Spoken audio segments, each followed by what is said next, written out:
Well, we knew to expect some more details on PlayStation VR2 this year, but who knew it'd be coming so early?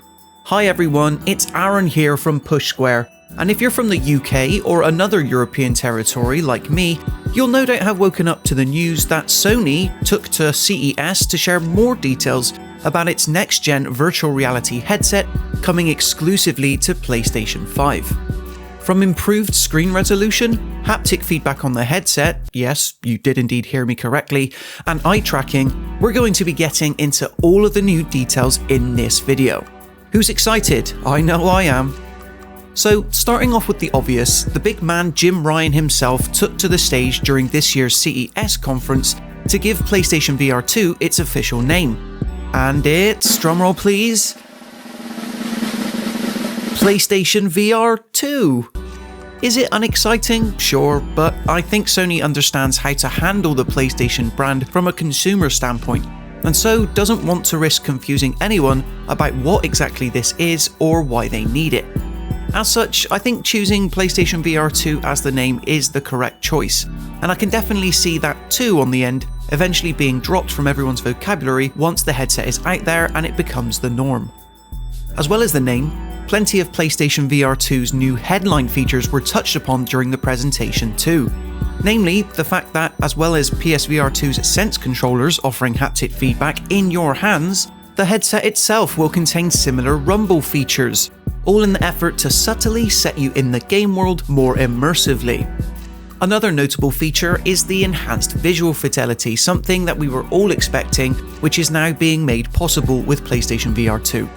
Because while the original headset was stuck largely at a 1080p output, it's now been confirmed that its successor will sport 2 built-in OLED screens as before, because you need one for each eye, but now with resolution support for 4K HDR. To be more specific, the resolution will be 2000 by 2040 per eye. This means players who pick up PlayStation VR2 will be getting pretty damn close to some of the best visual quality to be had in VR games out there, with colour contrast that is more realistic than ever thanks to that lovely HDR integration. Another buzz term that Jim threw out during the presentation, and I admit I did have to look this up, was what's called Foveated Rendering.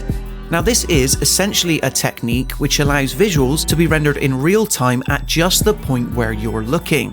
So it works to reduce the amount of rendering workload being asked of the VR headset in total, in this case PSVR2, by not loading in any assets that aren't already directly in your eye line. It sounds very smart and should indeed be a great way to offset the typical amount of processing needed when playing any other VR game. Oculus Quest Tech, I believe, has already been making use of foveated rendering, but this will mark the first time it's being used on a PlayStation device. Then of course, it might be a less sexy improvement, but Jim also revealed that PlayStation VR2 will benefit greatly from an expanded field of view, 110 degrees to be exact.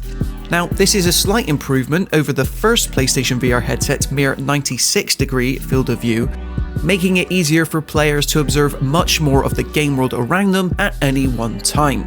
Environments should feel a lot more open and realistic as a result.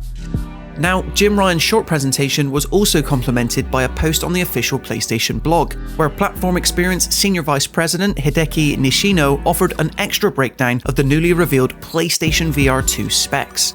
So, as you can see, the refresh rate might be the same, but it highlights the headset's rumble motor feedback, the enhanced field of view, both of which we've discussed, as well as the improved resolution, and finally, it also reaffirms that PlayStation VR2, while it might not be wireless, will indeed benefit from a single wire USB Type-C connection. That means no more fumbling around with HDMI wires. Of course, there were still a couple of important things missing from this presentation. Mainly, we still don't know what the PlayStation VR2 headset will actually look like, though weirdly, I think it's safe to assume it'll be coloured black, seeing as that's the colour for what PlayStation is now calling the PlayStation VR2 PlayStation Sense controllers. Quite the mouthful, yes, but they come with built-in tracking, so it's very exciting indeed.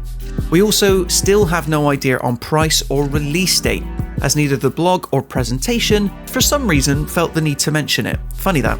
Come on guys, I need this in my life yesterday. And why do I need PlayStation VR2 yesterday?